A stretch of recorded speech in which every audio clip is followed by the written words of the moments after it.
children do not learn team spirit, if children are not allowed to play, how will they have a healthy life? How will they understand that being together? Sadly, in some schools get from both the schemes, and some schools are completely ignored and they do not get any. And most of the top associations in this country, sports association, are ridden with politics and interference from politics, politicians, power games, corruption. They decide who has to be selected, who has talent. The same caste politics, the same caste oppression is still there in sports today. When they come into sports, the kind of abuse, sexual abuse, the kind of abuse they have to face, how are we going to protect these women? I know this government does not approve of high protein diet in many cases.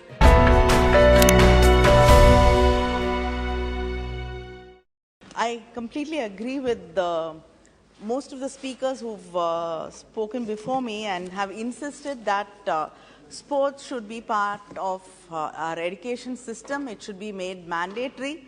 And we've seen that many of the schools today, and especially private institutions, do not have any space for children to play.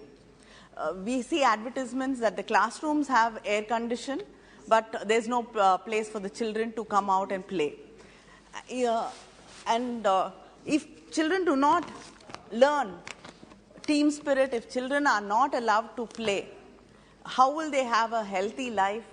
How will they understand that being together, maybe being together is not a good word in these days, but I think team spirit and people coming together, beyond differences is the most important thing, and we have to teach children that. And one more thing which is we should understand, we keep talking about our strength that India lives in its rural cities and in its villages. But do we encourage sports? Do we reach these children in rural areas, in villages? Do we support them? Do we help them? How many of them can, in my constituency, hockey, especially in a place called Kovilpatti, children love playing hockey. How many of them can afford to buy hockey sticks? How many of them can even afford to buy shoes? How many of them can afford to buy clothes? How do we reach these children? How do we support them? And we do not have hockey turfs in most of the places. We do not have children who want to run. They are not able to have, they don't have tracks to run. How do they practice? What happens to their dreams? How do they get the same standards, the same opportunities as children in cities and in developed nations get? And you have a scheme in Fit India also, and in Samarga Shiksha Abhiyan to give sports equipment to schools. Sadly, in some schools get from both the schemes, and some schools are completely ignored and they do not get anything. And I'd like to know what kind of accountability is there to make sure that schools are not ignored. And most of the top associations in this country, sports association, are ridden with politics and interference from politics, politicians, power games, corruption.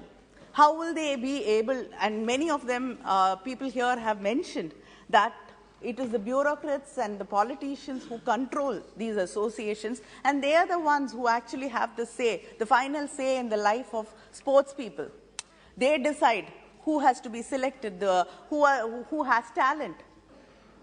It is not going to be unbiased. So how are we going to make sure that there is justice? And the speaker before me, Bharat, when he spoke, he was talking about Dronacharya.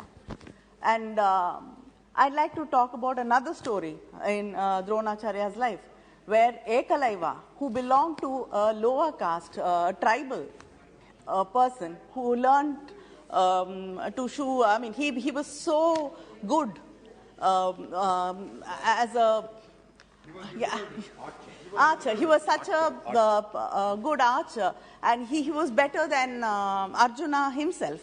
But because he comes from a tribal community, scheduled community, he was deprived that, and his tongue was cut off. And that is the Dakshina Dronacharya, the great Dronacharya, wanted from his student. So the same caste has not gone away. The same caste politics, the same caste oppression is still there in sports today. How many children from Dalit communities, how many women get opportunities to play? When in a village, when people cannot touch each other, when they can't walk on the same streets, how will these children be allowed to play in a team? They will not.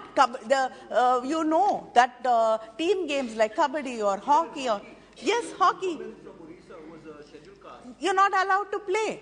So what are we going to do to reach out to these, to make sure that, I mean, we're not saying you will have to bring in reservation in this also, but at least you must do something to protect these people, to make sure, ensure there's justice to women. And you know what kind of a struggle it is for women to get into sports. It's not easy to convince the families. It's not easy. And when they come into sports, the kind of abuse, sexual abuse, the kind of abuse they have to face, how are we going to protect these women who come into sports? And what kind of importance do we give Paralympics? Nobody talks about it. Nobody cares.